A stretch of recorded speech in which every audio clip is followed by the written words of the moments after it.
Atenção, está no ar a Rádio Libertadora. Ousar lutar, ousar vencer, ousar lutar, ousar vencer. A luta é pra valer, ousar lutar, ousar vencer, ousar lutar, ousar vencer. A luta é pra valer. O desejo de todo revolucionário é fazer a revolução. Olá, camaradas! Está no ar mais um episódio do podcast da luta de classes brasileira. Ousar vencer. Aqui é Antônio Alves, Morro e Ação, e a sobrinha de Karl Marx, Mari Marx, a Maricota. Olá, camaradas! Essa semana, só vitórias!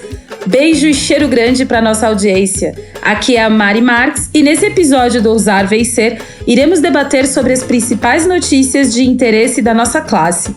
Vamos falar sobre o projeto da CPI Antitrans, que está sendo articulada pelos bolsonaristas na Assembleia Legislativa de São Paulo. Vamos acompanhar as últimas notícias sobre a guerra da Ucrânia e o que é o tal do Grupo Wagner. E nós também iremos comentar o melhor sextou dos últimos tempos. O Tribunal Superior Eleitoral tornou Bolsonaro inelegível por 8 anos. Abra a cerveja, solte os fogos que já podemos comemorar. Agora só falta ser preso, né? Pelos outros crimes, camarada. Opa! O mês de junho foi marcado pela histórica jornada de lutas. Vamos falar um pouco sobre o tema e no segundo bloco vai ter uma entrevista com o nosso camarada Mauriase, professor da UFRJ e membro do Comitê Central. Ele vai fazer uma análise do que foram as jornadas de junho e o seu legado para a classe trabalhadora. E no terceiro bloco, Marta Barçantes irá conversar conosco sobre o livro Ser ou Não Ser Feminista e outras obras selecionadas, escrito pela inesquecível camarada Ana Montenegro. Vamos à lutas, camaradas! Simbora! O deputado estadual por São Paulo, Gil Diniz, do PL, base do inelegível e do atual governador de São Paulo, Tarcísio Freitas, entrou no dia 25 de maio com o requerimento número 298/2023 para a instauração de uma comissão parlamentar de inquérito para tratar sobre a questão da transição de gênero em crianças e adolescentes no Hospital das Clínicas de São Paulo. O objetivo é investigar a utilização de hormônios em crianças e adolescentes que passam por esse processo de transição de gênero. 9 deputados foram nomeados para compor essa comissão. Foram eles Gil Diniz e Tenente Coimbra, ambos do PL, Beth Saão e professora Bebel, do PT, Analice Fernandes, do PSDB, Tomé Abduch, do Republicanos, Guto Zacarias, do União Brasil e Guilherme Cortez, do PSOL. O prazo para apresentação do parecer da CPI é de 120 dias. E aí, Mari, o que você acha que essa CPI é de fato? Me parece mais uma tentativa de criminalização das pessoas trans. Pois é, camarada, eu tenho certeza que é uma tentativa de criminalização. A gente vê claramente que é uma articulação já antiga daqui do estado de São Paulo, e a partir do momento que a gente tem um governador de extrema-direita eleito aqui por São Paulo, o que me dá a entender é de que eles têm respaldo para apresentar uma CPI, uma proposta de CPI com esse conteúdo, de perseguição, eu diria, né? De grupos de pesquisadores e de médicos e enfermeiras que trabalham com essa população no Hospital das Clínicas. E é uma população que tem seu direito garantido e deve manter seu tratamento. Então não faz o menor sentido essa perseguição. O que vai justificar de fato essa perseguição é sim essa criminalização e que tende, se a gente não começar a discutir agora para desconstruir a formação de novos grupos parlamentares para criminalizarem essas populações, a tendência é que esse debate se nacionalize. E a gente ainda não está salvo dessa direita que está aí no Brasil, né, meu camarada? Exatamente, é preocupante o quadro e temos que estar preparados para lutar e combater esse reacionarismo e defender a população LGBTQIA+. A luta, meu caro. A luta. No dia 24 de junho, a guerra entre Rússia e Ucrânia ganhou um novo capítulo com a rebelião do grupo Wagner contra o exército russo, expondo uma fratura nas forças do presidente da Rússia, Vladimir Putin. O motivo do motim, segundo informações que circularam pelos principais meios de comunicação, foi que o governo russo bombardeou o acampamento do grupo e não estava abastecendo esses paramilitares com armas e alimentos.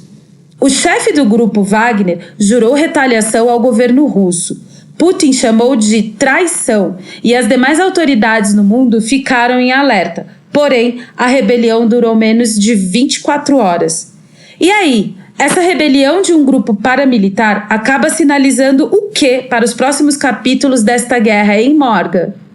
Pois é, Mari. É preocupante porque esse grupo paramilitar, na verdade, é um grupo mercenário. E o que é que os mercenários fazem? Os mercenários, eles atendem aos seus interesses econômicos. Aquilo que o velho Maquiavel já dizia de que se você não tem um exército próprio e depende do exército de terceiros, provavelmente aquele que paga a banda, ele vai escolher a música que vai tocar. Essa crise foi instaurada porque o chefe do grupo Wagner, o tal do Yevgeny Prigozhin, me perdoe que meu russo é ótimo, viu, pessoal?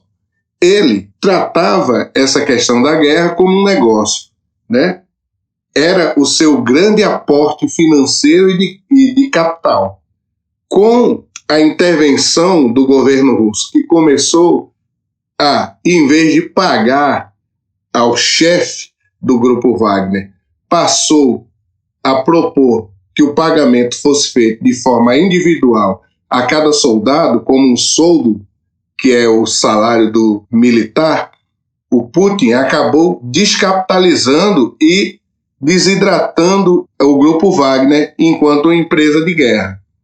E aí o líder do grupo Wagner, ele ficou incomodado com essa situação que poderia desidratá-lo economicamente e tentou arrumar a todo custo uma desculpa para poder romper com o governo Putin e evitar que o seu grande negócio, a sua grande motivação de dar lucro, se esvaziasse.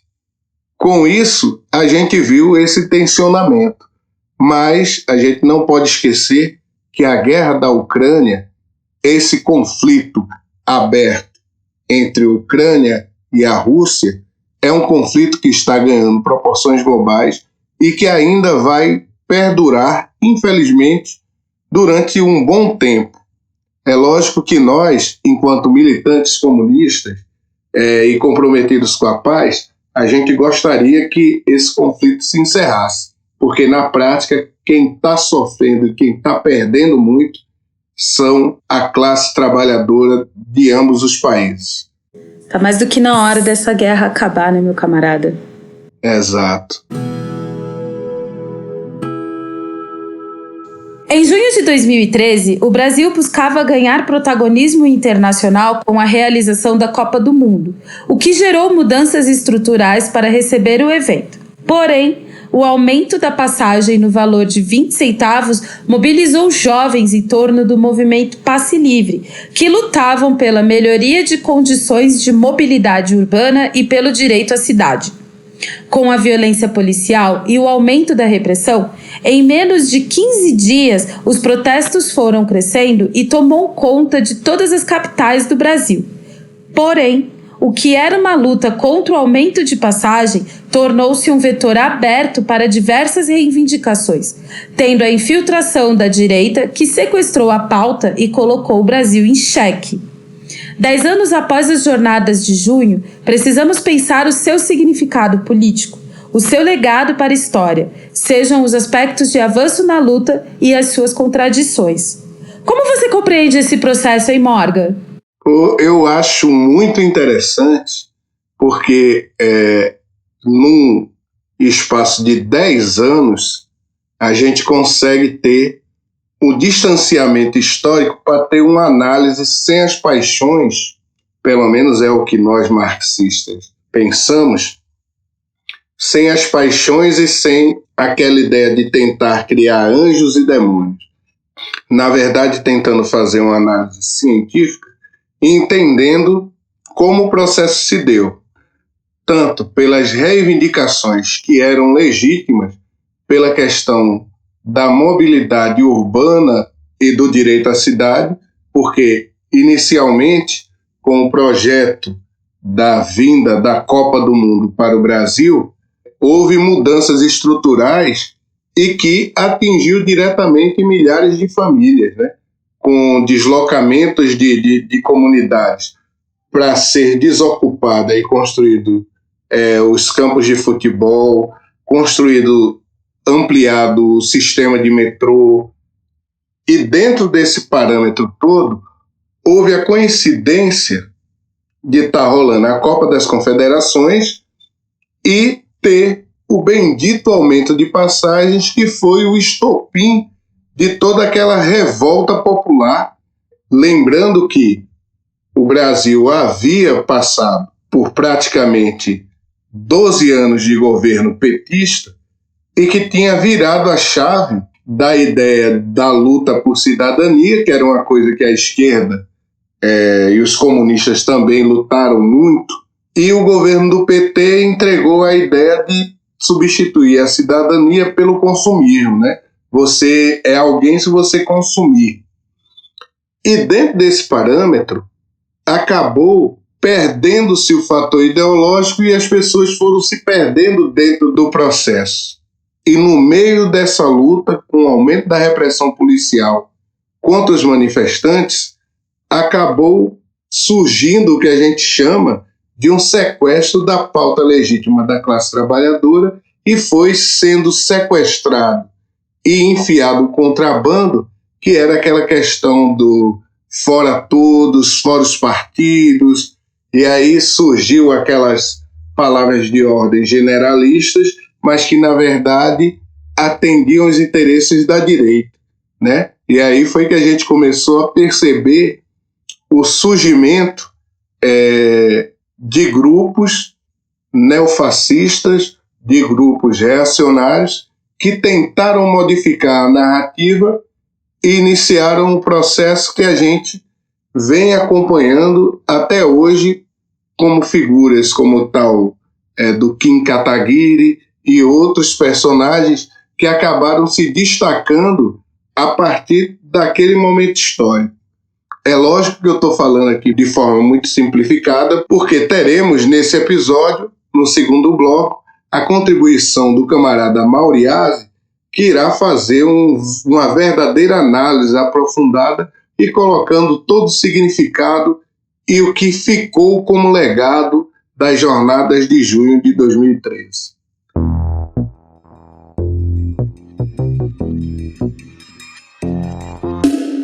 Mari, na sexta-feira, dia 30, tivemos um sextou diferenciado, bem animado. Não é isso, Mari? Opa, e como? O Tribunal Superior Eleitoral concluiu na sexta-feira, dia 30 de junho, que o julgamento do ex-presidente, ex-presidente Jair Messias Bolsonaro foi condenado pelo crime de abuso de poder político e uso indevido dos meios de comunicação. Como diz o ditado, relembrar é viver, né? Em junho de 2022, Bolsonaro realizou uma reunião no Palácio da Alvorada, convocando embaixadores de vários países. O objetivo era tentar minar a credibilidade do processo eleitoral, falando mentiras sobre as urnas eletrônicas e atacando ministros do TSE, tudo com transmissão ao vivo pelos veículos de comunicações oficiais. Sabemos que esse foi apenas um dos vários crimes que Bolsonaro cometeu enquanto esteve na presidência da República. Devemos ficar atentos e exigir a punição contra os outros crimes cometidos por eles e seus comparsas. Precisamos avançar nesse propósito, né, Mari? E aí, como foi a sua sexta com essa ótima notícia de ineligibilidade do condenado? Ah, meu filho, vou dizer que eu fiquei bem feliz, viu? Vou te contar um episódio para comentar aí a felicidade, porque eu tinha saído para uma reunião com um cliente e aí sem Wi-Fi, sem sinal de internet, e eu desesperada para saber se tinha ou não rolado. Quando eu finalmente tive acesso à internet, eu dei um grito no meio de onde eu estava e comecei a gargalhar de felicidade por causa disso. Foi uma sexta-feira divertida, viu? Não vou mentir, não.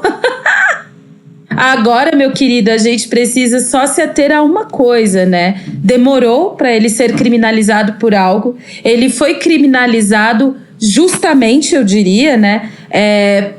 Por uma questão que, infelizmente, é pequeno diante de tudo que ele já fez. Diante de tantos discursos como ele sempre proferiu, sem nenhum tipo de punição para o que ele falava, né? Então, a gente está falando de um homem que foi deputado por muitos anos e que seus discursos eram discursos de ódio, preconceituosos, racistas, homofóbicos, misóginos, e em nenhum momento o cara foi penalizado por qualquer crime por ele cometido desde a década de 1990.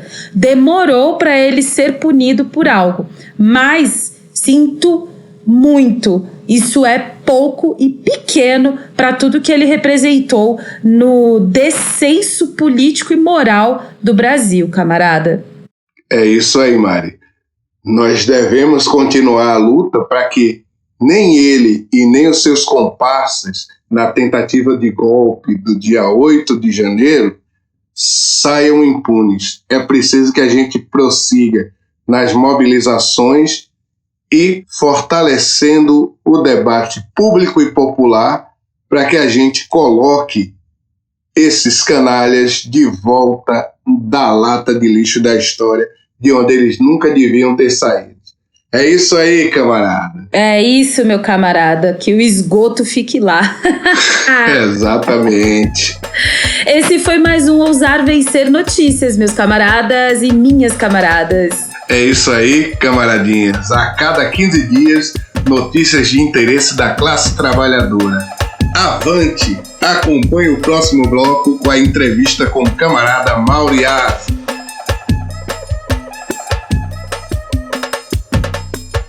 E aí, galera, aqui é o JP Guarnieri e no segundo bloco a gente trouxe o Mauro Yazzi para conversar com a gente sobre os 10 anos das jornadas de junho de 2013. Vamos começar fazendo um pouco, como fazem 10 anos, né? Eu acho que seria legal a gente rememorar um pouco o que aconteceu, né? Os protestos começam, então, em junho, mas eles já têm antecedentes, né? Desde mais ou menos agosto de 2012 até maio de 2013, tinha acontecido uma série de protestos, tendo como pauta comum as tarifas no transporte público.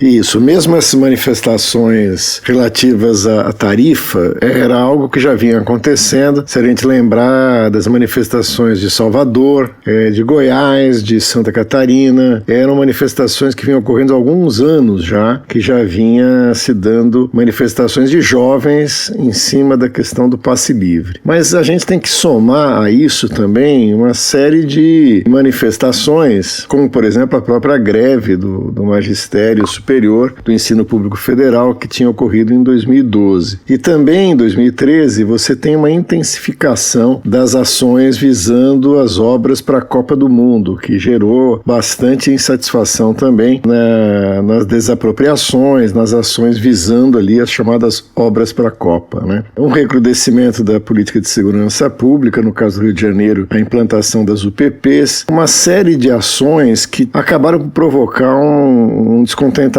muito grande, principalmente numa base popular, principalmente nas periferias, na juventude, que vão vivenciando uma realidade bastante distinta daquela que a ideologia oficial projetava. Uma vez que a gente está numa situação onde o governo tinha índices de aceitabilidade, de aceitação, de avaliação positiva bastante altos, vinha já para um terceiro mandato consecutivo, havia sido aprovada a Copa do Mundo, as Olimpíadas, então havia um clima de euforia, né? que de certa forma escondia uma série de insatisfações que germinavam ali na base da sociedade e que acabaram eclodindo em junho de 2013. Eu achei interessante que você levantou primeiro o ponto das greves, porque isso é algo que eu queria falar também. Pelo que eu vi de estatística, de fato as greves cresceram muito no ano de 2013, né? Em 2011 foram realizadas no Brasil 554 greves. Em 2012 foram 877. Em 2013 são 2.050 greves. O que demonstra, né, que tem um grau de insatisfação da classe trabalhadora mais elevado.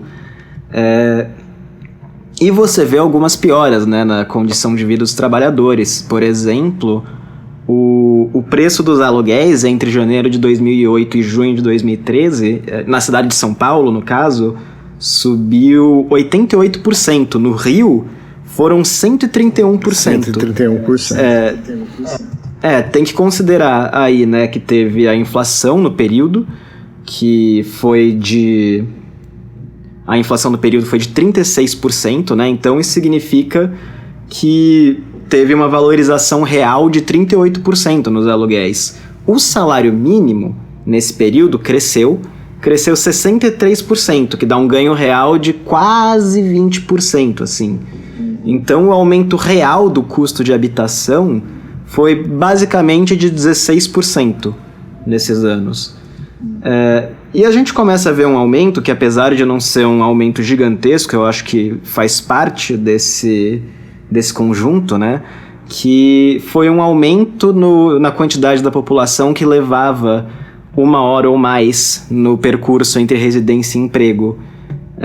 No Rio de Janeiro foi de 18% para 24,7%, e em São Paulo de 20% para 23,5%.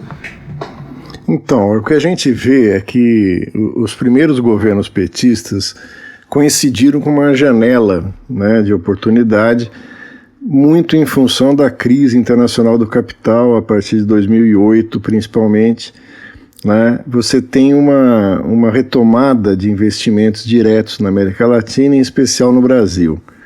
Então, a premissa da estratégia democrática popular de fundar um pacto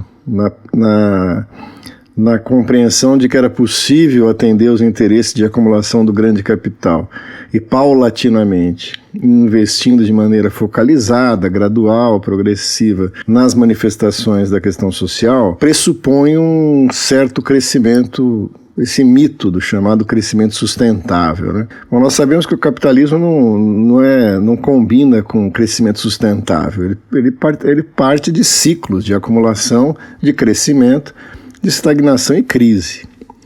Então, os termos do pacto social, ou daquilo que Florestan Fernandes chamava de uma democracia de cooptação, eram possíveis com uma certa estabilidade econômica.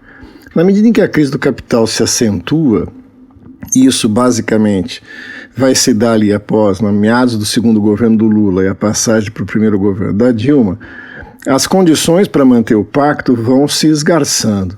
Portanto, pouco a pouco o governo orienta a sua política social no sentido de atenuar os limites mais agudos da miséria absoluta.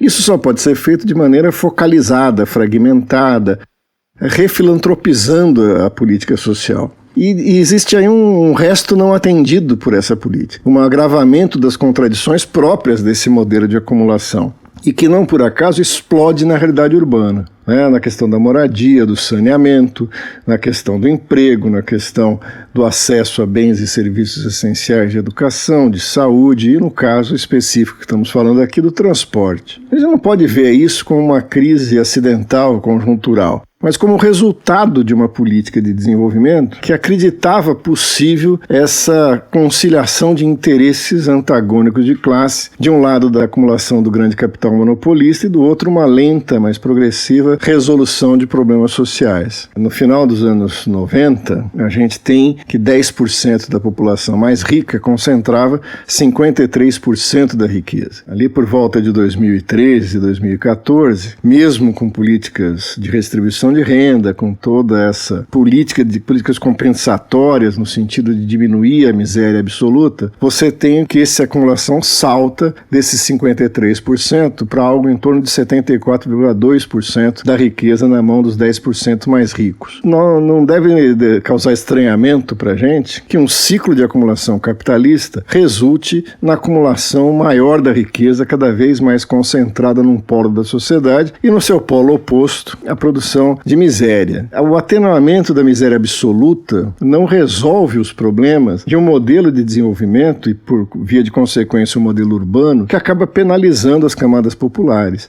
A população que mora na periferia, a população que tem que se deslocar para o trabalho. Isso vai ser agravado profundamente pela mudança do perfil de contratação. Contratos cada vez mais precários, condições de existência cada vez mais precárias diante da flexibilização das regras trabalhistas. Por isso que nós não nos surpreendeu o fato de que a luta pela passagem, o movimento passe livre, é apenas o estopim de algo que se produz e se amplia muito rapidamente, aglutinando uma série de demandas variadas, como a questão da moradia, como a questão da luta contra as obras da Copa, como a questão da política de segurança, como a questão das condições de trabalho e principalmente das condições de vida e existência da juventude das periferias das grandes e médias cidades no país inteiro. Ou seja, quando as manifestações começam, elas já acontecem num período de intensificação das manifestações espontâneas da classe trabalhadora. O caldo ali já estava começando a entornar quando a Prefeitura de São Paulo anuncia o aumento de 20 centavos nas passagens de ônibus. Tanto que quando o aumento entra em vigor, no dia 3 de junho, logo no dia seguinte tem o primeiro protesto. Foi pequeno, 100 pessoas mais ou menos bloquearam a estrada do Boi-mirim, basicamente gente do movimento Passe Livre e moradores da região, e foi duramente reprimido pela polícia militar, mas logo em seguida eles mudam de tática. Para o segundo protesto, que é no dia 7 de junho, eles chamam a concentração na frente do Teatro Municipal, então bem no centro de São Paulo, e eles fazem a convocação pelas redes sociais, que naquela época era uma tática que estava rolando no mundo inteiro. Pra quem não lembra, o começo dos anos 10 foi marcado por protestos com diferentes graus de intensidade em vários países do norte da África e do Oriente Médio, que ficaram conhecidos coletivamente como Primavera Árabe. Depois, em 2011, tem o Occupy Wall Street nos Estados Unidos, o 15M na Espanha, todos eles marcados pela organização através de redes sociais e pela liderança descentralizada. Essa tática, naquele momento, ela tem sucesso no sentido de aumentar as manifestações, né? De mais ou menos 100 pessoas na primeira, eles passam para mais de 2.000 na segunda. E assim como no primeiro protesto, a PM reprime duramente, o que insufla ainda mais os ânimos e gera mais protestos nas semanas seguintes. Tem protesto de novo no dia 11, aí tem de novo no dia 13, e a partir daí o movimento toma projeção nacional e tem protesto no Rio de Janeiro no dia 15. Até então, a mídia, meio que pega de surpresa, estava batendo dia sim, dia também nos manifestantes, chamando de vândalo, fazendo um auê sobre os black blocs, basicamente dando apoio à linha do governo. O Haddad, por exemplo, falou que os atos de vandalismo foram pessoas inconformadas com o Estado Democrático de Direito. Mas quando tem os protestos na inauguração da Copa, que a Dilma é vaiada e tal, a mídia hegemônica muda como ela estava tratando o assunto. No dia 17, rolam protestos em 12 capitais, no total são 250 mil pessoas nas ruas, e a mídia, ao invés de criticar, começa a legitimar os protestos. E isso traz uma nova leva de manifestantes que estavam desconectados das pautas iniciais de um movimento que já era difuso. É a partir daí, então, que você começa a ver gente gritando sem partido, vestindo verde e amarelo, cantando hino nacional, coisas que lá na frente iam ser a marca dos protestos pedindo impeachment da Dilma, né, em 2015.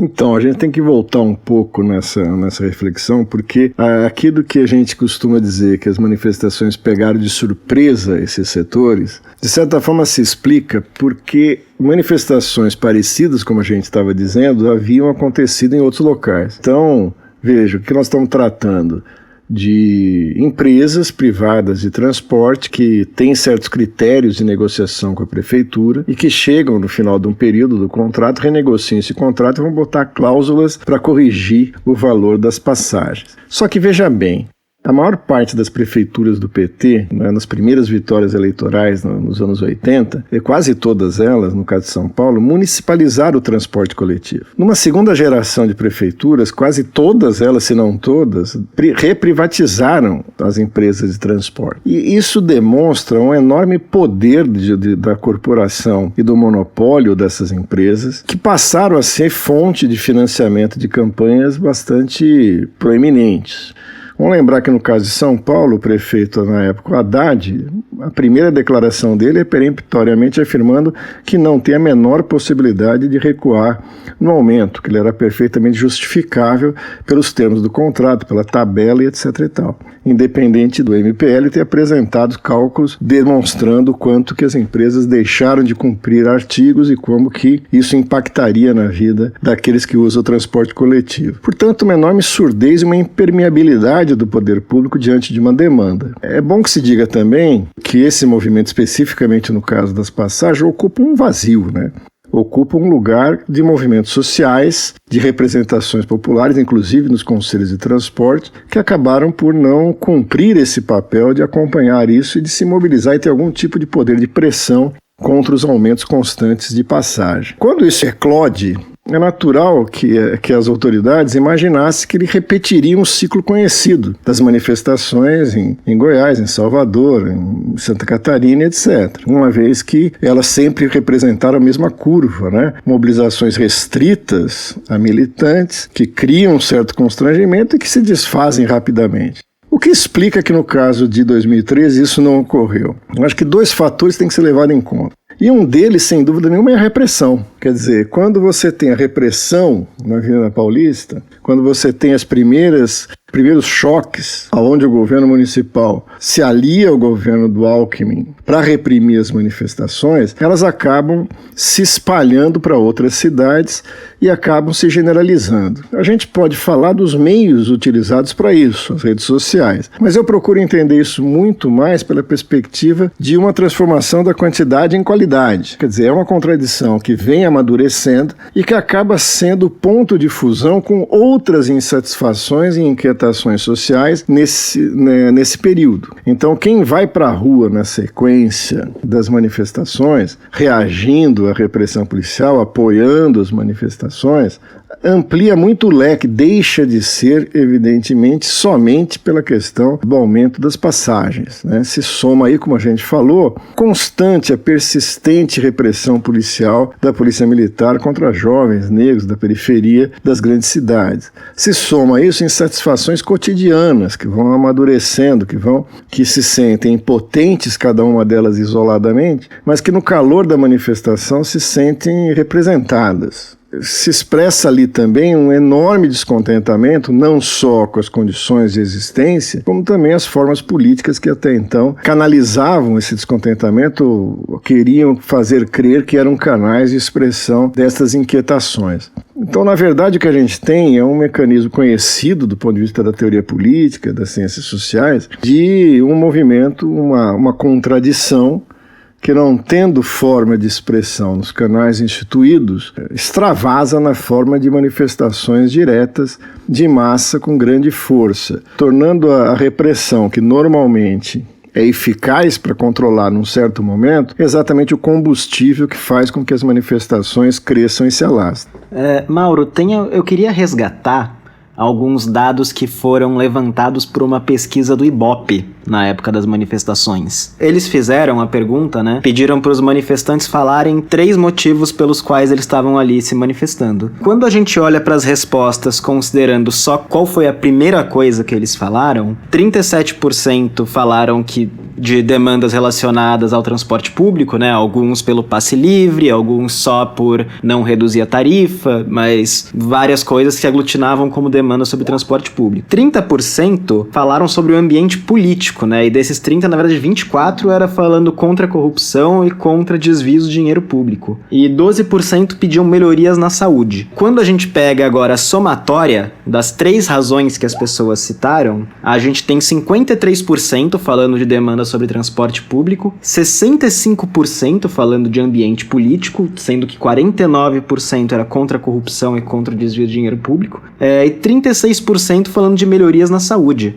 Era um público muito jovem, né? 63% do público tinha menos de 30 anos e 43% menos de 25. E uma escolaridade relativamente alta, né? 49% tinham ou colegial completo ou superior iniciado, 43% tinham superior completo, mas no geral eram trabalhadores, 76% exerciam função remunerada. Quando a gente vai olhar para a renda dessas pessoas, a gente tem que 15% tinham renda familiar de até 2 salários mínimos, 30% renda familiar de 2 a 5 salários mínimos, 26% renda familiar acima de 5 salários mínimos e até 10 salários mínimos, e 22% tem renda familiar acima de 10 salários mínimos. Então, no geral, também era um público que se identificava mais nas classes médias da sociedade, né?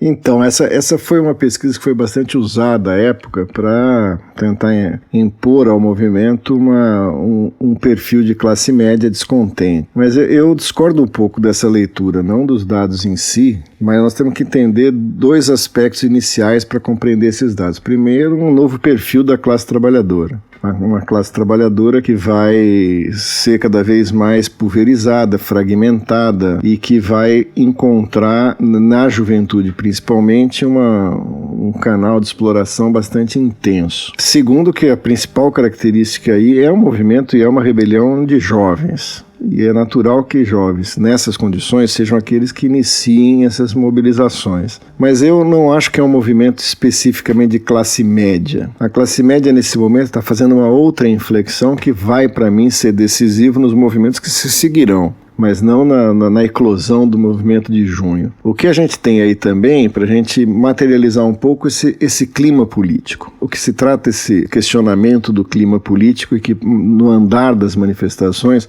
vai ficando cada vez mais evidente, né? Para mim é o esgotamento da democracia de cooptação. A democracia de cooptação, nos termos que Florestan define, é uma consequência do esgotamento de um ciclo da autocracia burguesa diante da impossibilidade das classes dominantes e do bloco dominante realizar plenamente aquilo que é a segunda face da Revolução Burguesa no Brasil. Uma vez que para Florestan ela ocorreu, né? Ela ocorreu, instaurou uma ordem burguesa, uma ordem capitalista no país. No entanto, ela não é uma revolução clássica do ponto de vista da Revolução Burguesa, porque ela independe de alianças com os setores populares contra uma velha ordem. Na verdade, a Revolução Burguesa no Brasil é uma aliança de setores que conformariam uma burguesia com setores oligárquicos contra a maioria do povo.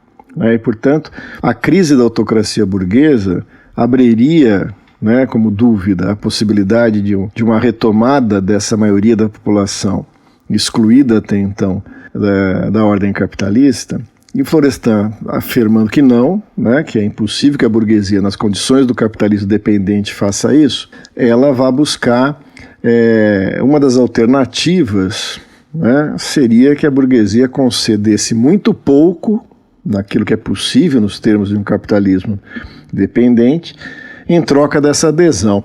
E Florestan rapidamente acredita que isso não é possível nas condições do Brasil. Não é possível porque a classe trabalhadora entrando em cena, como entrou no final dos anos 70, nos anos 80, não aceitaria esse muito pouco, ao mesmo tempo que a classe dominante, intransigentemente, acharia mesmo esse pouco muito. Então ele descarta isso como possibilidade e afirma que a autocracia burguesa sofreria uma certa metamorfose numa ordem institucional democrática, ainda mantendo características autocráticas, né? Que é o que foi que prevaleceu. No entanto, o ciclo petista reatualiza essa possibilidade da democracia de cooptação, não como intencionalidade de protagonismo burguês, mas exatamente porque encontra nos setores populares, exatamente na trajetória do PT, o interlocutor necessário para apresentar esse muito pouco como uma plataforma transitória de conquistas. Só que existe aquele resto de real, né? Aquilo que fica fora dessas condições, do pacto de classes.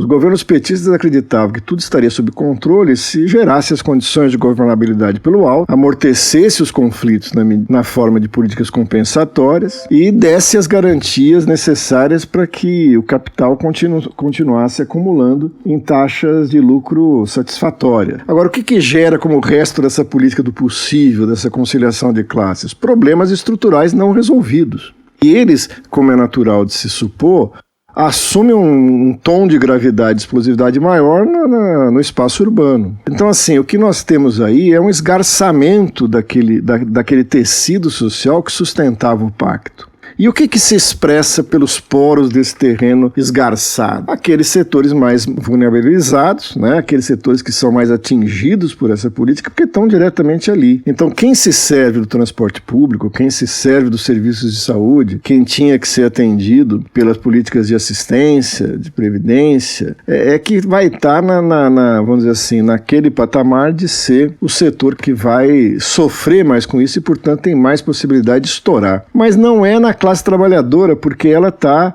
apassivada, e aí entra um aspecto outro que teríamos que analisar, né? Essa política de conciliação de classes e a democracia de computação resultou numa desconstrução da classe como classe, nos patamares organizativos, de consciência, de luta, que ela havia alcançado no período anterior. E, portanto, ela está sofrendo por um processo de apassivamento. Né? Veja, é muito diferente de uma questão de traição ou cooptação de organizações que seguraram a classe para não estourar. É mais sério que isso. A classe se desconstrói enquanto classe, né? Volta a um processo de fragmentação, de serialização. É natural que segmentos com maior capacidade de mobilização acabem expressando esse descontentamento geral. E exatamente por ser mais geral do que o próprio setor, é que a dimensão das manifestações alcançaram a magnitude e a temperatura que alcançariam no seu desdobramento. Ainda que a classe trabalhadora, né, aquele segmento mais central da classe trabalhadora, é o grande sujeito ausente das manifestações, ele não participa diretamente das manifestações, seja através das suas organizações, seja através dos seus membros atropelando essas organizações.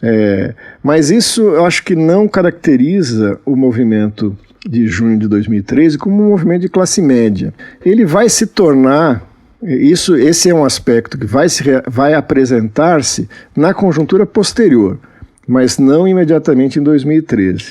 Mauro, eu queria te agradecer pela sua participação aqui no podcast de hoje. A gente vai para o terceiro bloco, onde a Renata vai conversar com a camarada Marta Barcante sobre o livro Ser ou Não Ser Feminista e outras obras selecionadas. Vem com a gente. Olá, camaradas e ouvintes do podcast Ousar Vencer. Aqui é Renata Regina, militante do PCB em Belo Horizonte, chegando para apresentar o terceiro bloco deste episódio, em que vamos conversar sobre o livro Ser ou Não Ser Feminista e outras obras escolhidas da camarada Ana Montenegro. Em 2022, ano do centenário do Partido Comunista Brasileiro, o coletivo feminista classista Ana Montenegro e a Fundação de Narco Reis reuniram em uma edição as 3 mais importantes obras desta camarada histórica, que foi uma grande intelectual, poeta e dirigente comunista.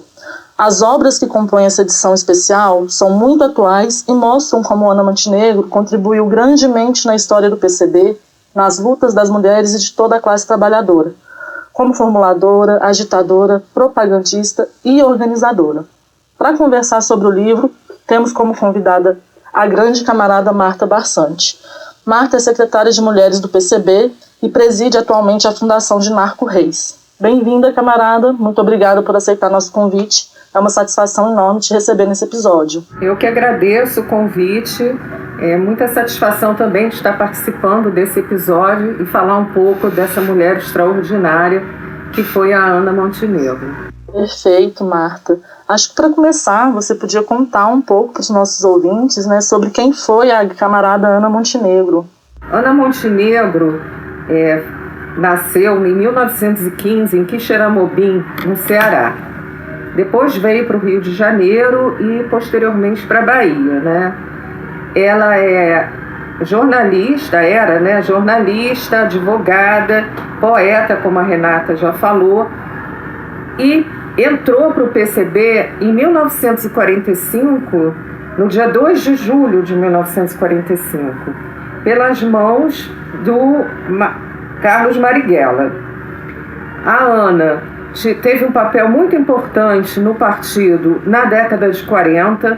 Ela participou da construção de várias entidades ligadas à questão da mulher, às questões femininas, e também foi uma das editoras do jornal Momento Feminino, que foi um jornal muito importante do PCB, que circulou até 1957, de 46 a 1957.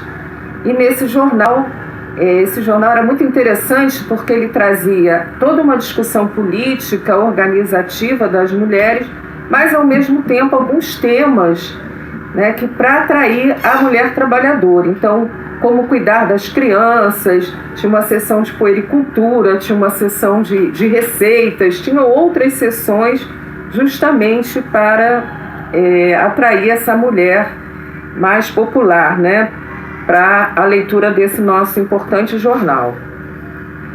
A Ana, aqui no Rio, né, ela tinha um papel importante como jornalista. Ela trabalhava na rádio, Marinque Veiga tinha um programa matinal, e no dia 1º de abril de 1964 foi quando a rádio foi cercada pelo exército. Quando ela sai da rádio, um soldado, né, que acode, porque veio lá um oficial que queria saber quem era ela, e o rapaz fala, não, essa aí é uma funcionária da rádio. E ela consegue ir embora sem ser admoestada, né, sem sofrer maiores consequências. E dali ela já não volta para casa, ela já vai para a Embaixada do México. O Marighella, que foi quem convenceu a Ana a ir para o exílio, porque era uma pessoa muito visada, e ela vai dali, ela já vai para a Embaixada do México, e o Marighella, né, que vai buscar os filhos dela na escola, quer dizer, ela já não volta nem mais para a casa dela, ela vai para o exílio sozinha e os filhos vão um tempo depois. Então, assim, um resumo bem resumido, né, que tem muito mais coisa para a gente falar. Perfeito, Marta. Aproveitando o ensejo, né, em 2022, além do marco do centenário do Partidão, houve também o marco dos 30 anos da reconstrução revolucionária do PCB.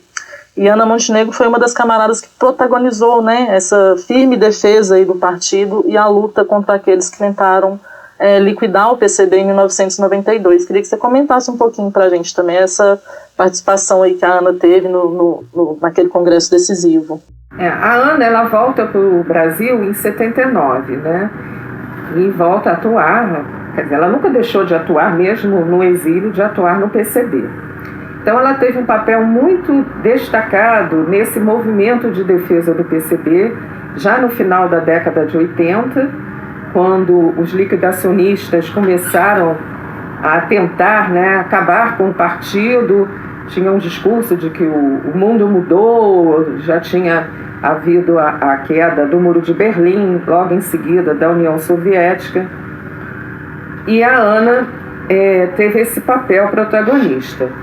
Eu, assim, não convivi muito de perto com a Ana, porque nessa época ela estava na Bahia, mas no congresso, né, de ruptura do Racha, a Ana estava lá, eu também fui.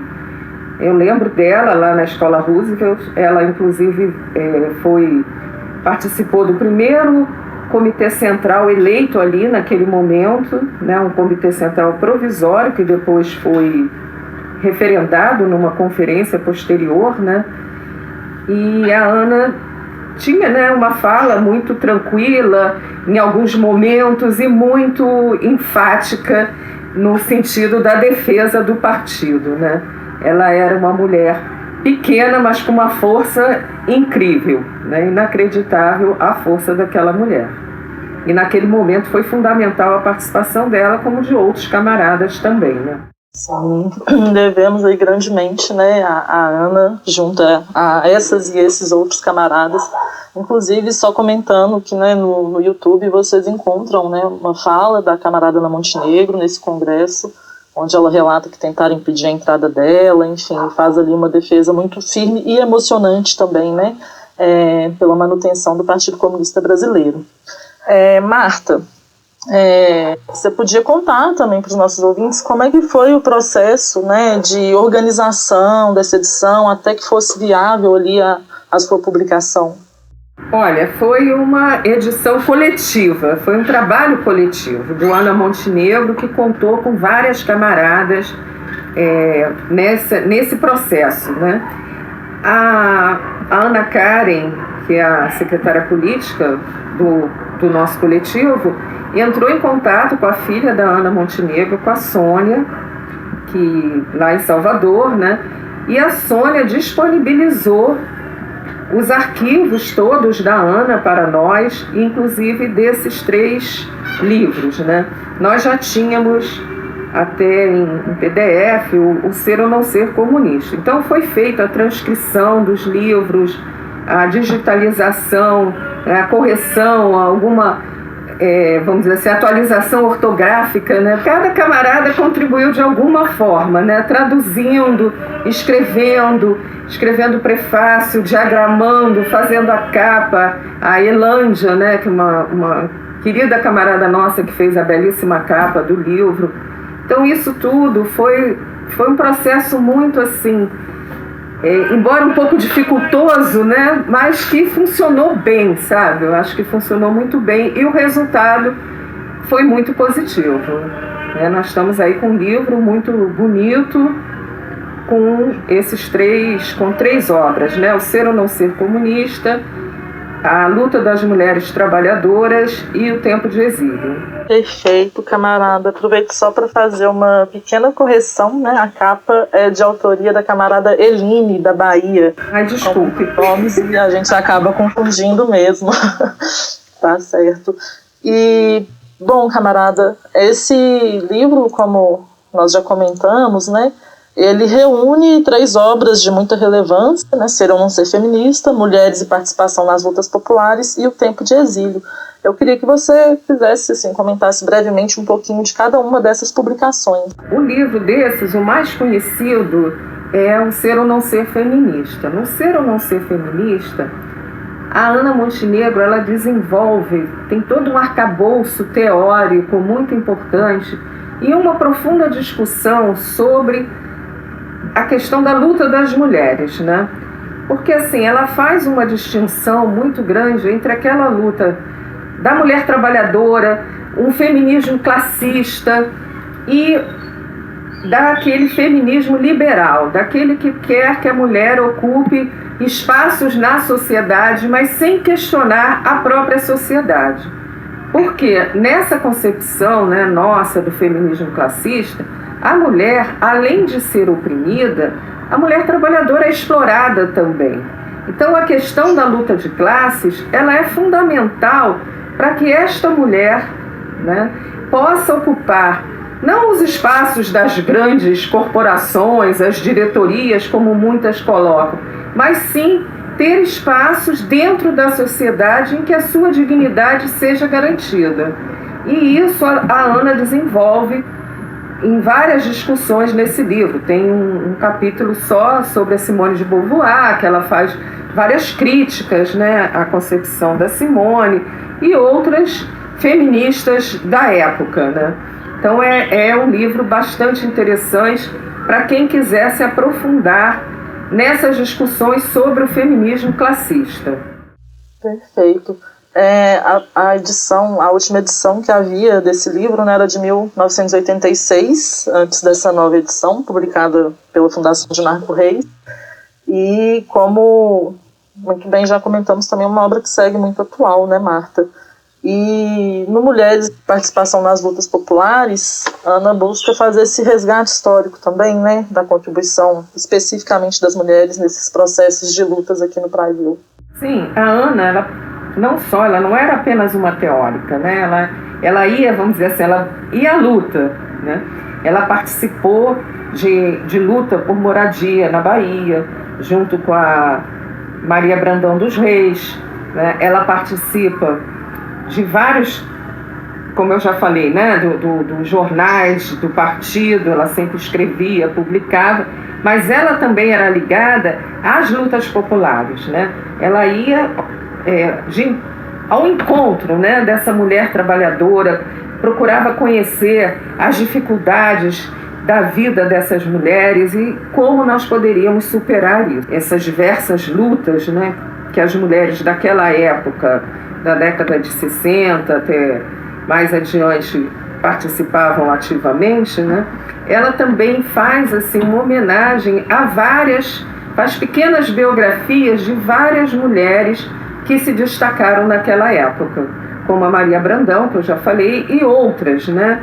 Que até algumas que nem eram do PCB, mas que tinham uma importância muito grande na luta, não só pelo feminismo, pela emancipação da mulher, mas também pela transformação radical da nossa sociedade. O tempo todo a Ana aponta para a necessidade da construção do socialismo no Brasil. Então, eu acho que essa parte também é muito significativa. Certamente, camarada. Você comentou anteriormente, né, que nós já tínhamos tido acesso e disponibilizado versões digitalizadas, tanto do livro Ser ou Não Ser Feminista, quanto do Mulheres e Participação nas Lutas Populares.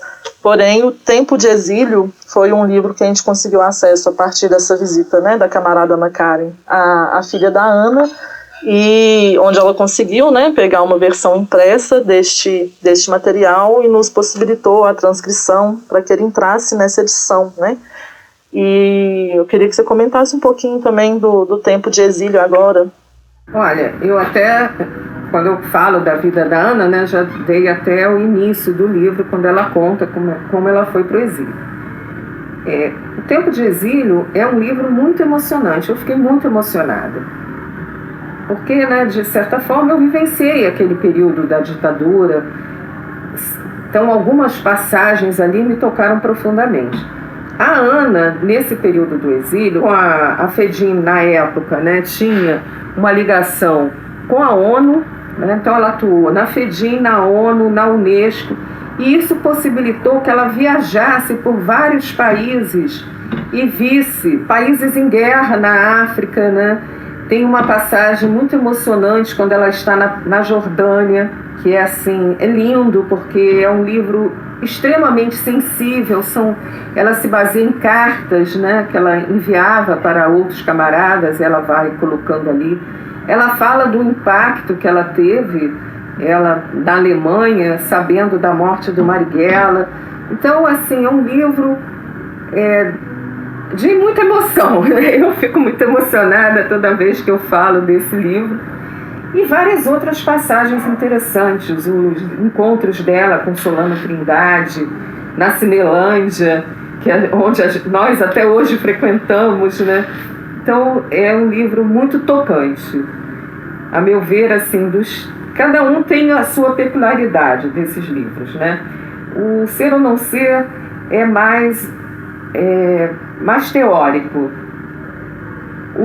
O outro, das Mulheres Trabalhadoras, são relatos fundamentais da luta das mulheres, porque muita gente acha que a luta das mulheres se resume às sufragistas, né? E a Ana mostra que não. Primeiro que é uma luta que começa muito antes, né? Muito anterior. Ela até traz alguns relatos da época da Guerra do Paraguai, nesse livro da Mulher Trabalhadora. E O Tempo do Exílio é aquele livro que tem toda essa sensibilidade.